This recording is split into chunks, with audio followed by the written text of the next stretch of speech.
What's up, guys, and welcome back to another video. Hope you're all doing well today, and welcome to the third preview of the preview bikes. I mean, well, speak for yourself. Third time is the charm, fingers crossed. Now, I'm going to be just openly honest in this.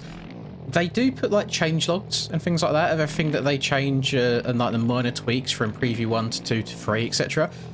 I haven't read them. I literally just go based on feel and how the bikes feel to me, because sometimes changes can happen based on something completely different. So let's say, for example, you have X traction.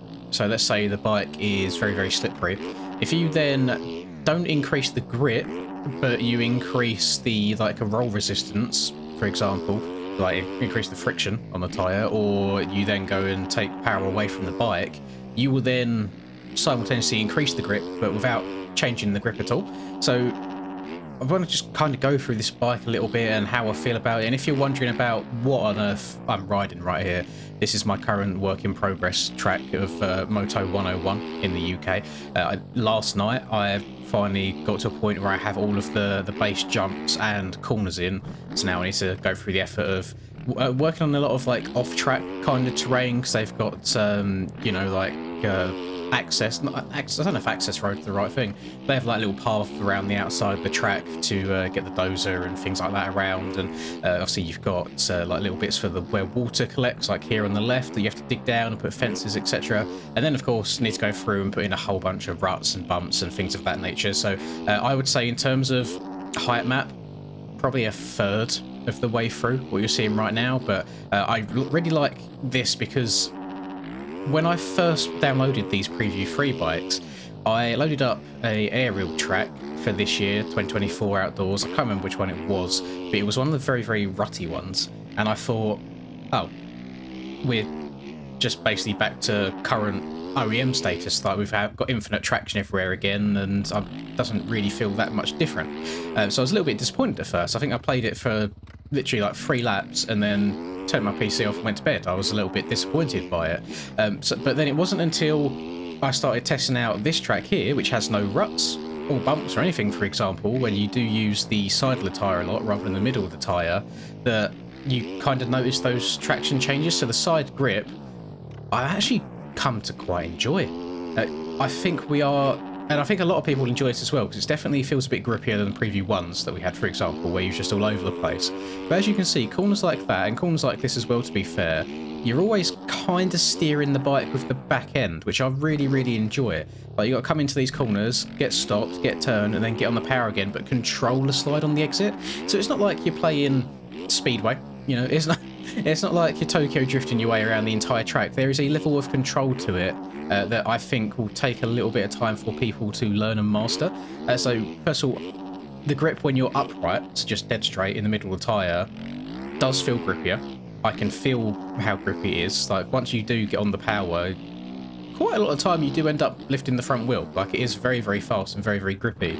So if you play a rutted track and you are slotted in the rut, even if you're cranked over at like 70 degrees lean angle, because the middle of your tyre is still touching the rut, you've still got a lot of grip. So in those situations, it will still feel very, very fast and very, very grippy. Situations where it will let you down a little bit is like corners like this, these slow corners, but I think it feels really nice because it's controlled.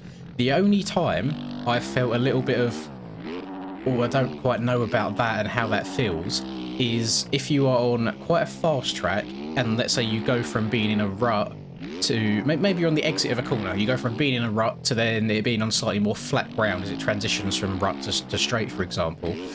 There'll be this little, like, what's the opposite of a sweet spot, I guess, where you'll be leant over enough for the rut where it's nice and grippy, but then the transition from rut to straight, you're leant over too fast, you catch the side of the tyre, and then you slide.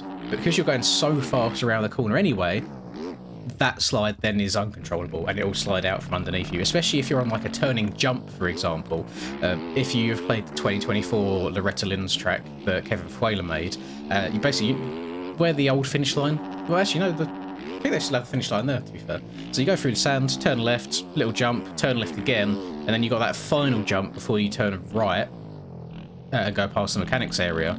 As you're going up that jump and turning at the same time, I find it super easy for the back end to come out an uncontrollable amount, so I do feel like I tiptoe in a couple of situations. But then at the same time, you can't create different grip values for different situations on the same part of the tyre.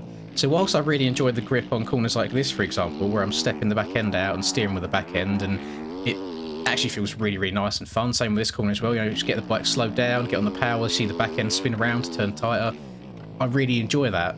But then at the same time, that ends up being slightly detrimental to when you're going really fast. So it's got to be such a fine balance in that. I wouldn't want the job of the OEM team, but I've been kind of MIA a little bit over the last week or so. In terms of like videos and just Discord and YouTube comments and things like that, just where I've been so hyper fixated on track building. Whilst it doesn't look like much that you're seeing here, I've been putting so much time into the Blender side of things with the models and such.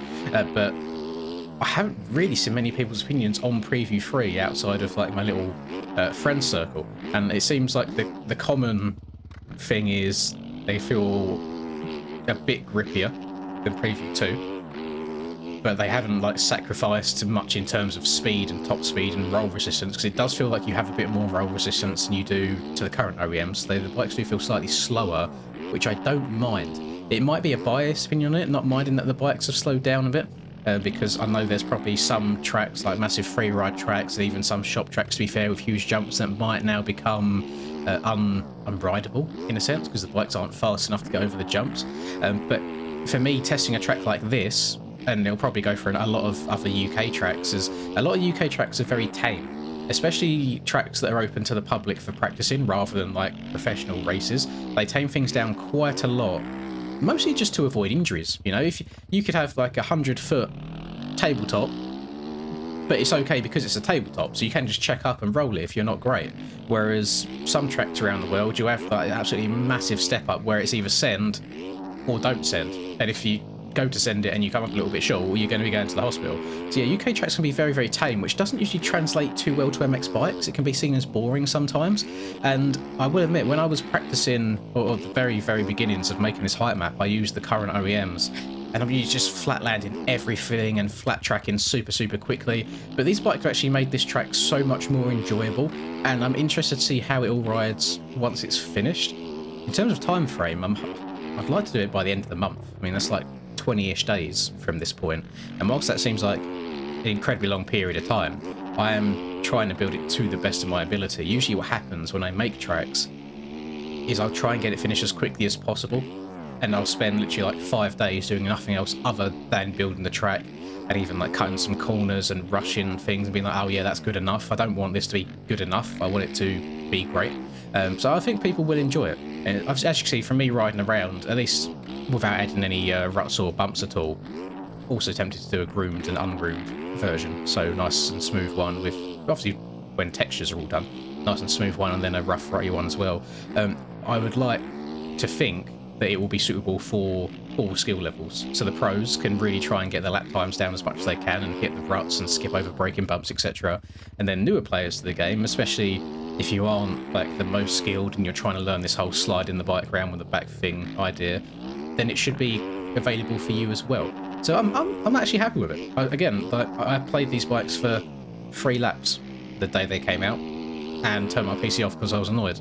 Hopped on again and tried them again, and now I really enjoy them. So I don't know, maybe I was just in a bad mood on the night that I played them at the first, but in terms of like professional racing, which I suppose is an angle that I tend to look at things from rather than a casual perspective, I think this could open the door up to some very very racing. It's not going to be who can hold down right trigger the longest now. It could even be who can just pick the best lines. Like let's take Iron Man for example.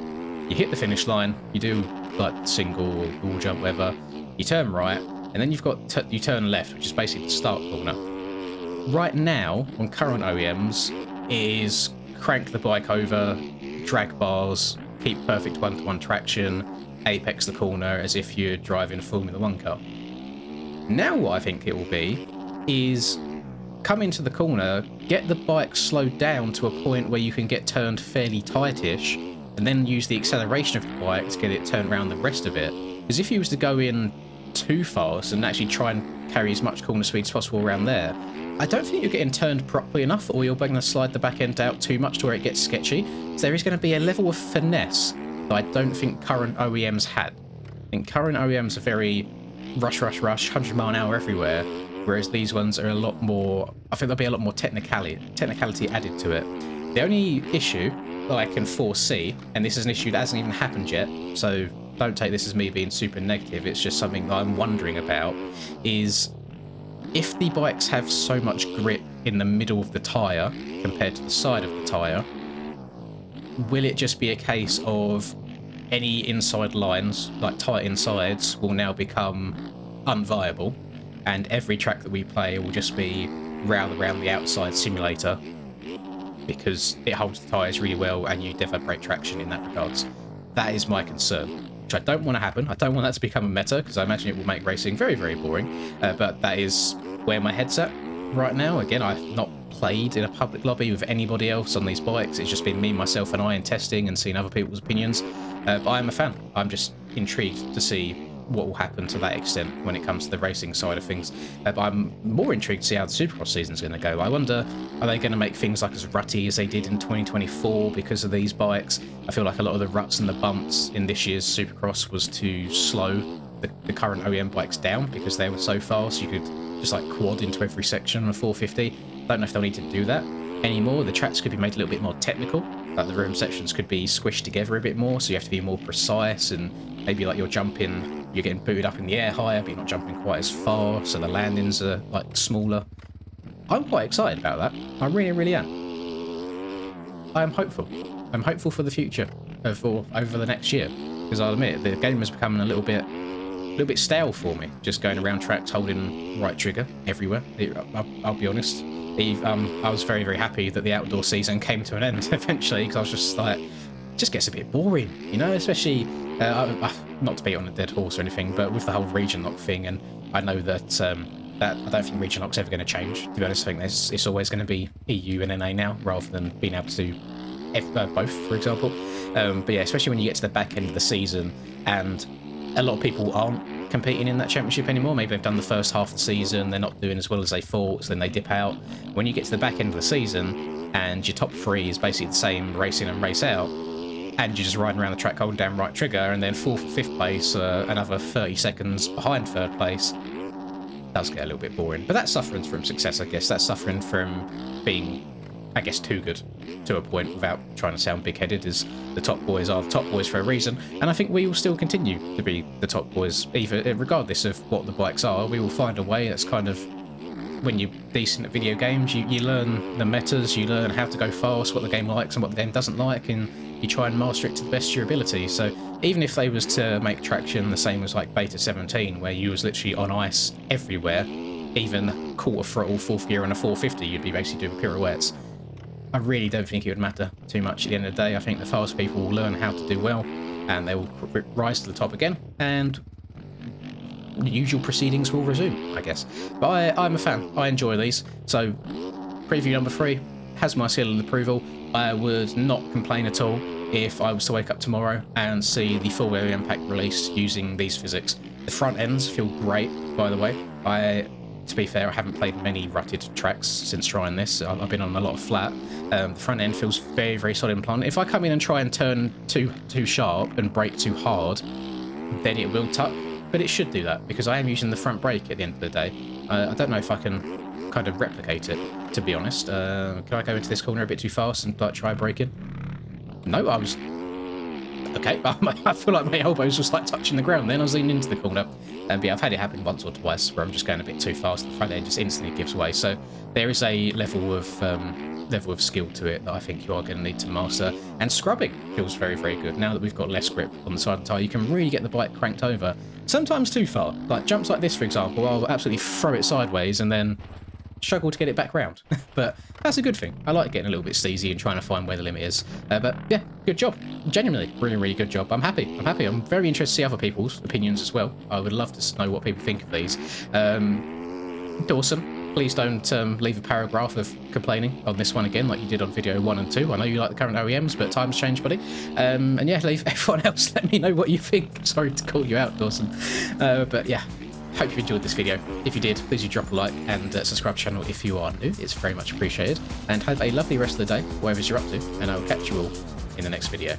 Peace. Lynn's in the zone, never backing down. Riding MX bikes, he's the talk of the town. 2022 champ with a YouTube crown. His game is tight, no signs of slowing down. Late nights, bright lights, he's chasing that fame in the digital arena. Writing his name, she's a 10 out of 10. Supporting his lane, hairline might receive, but his passion's the same.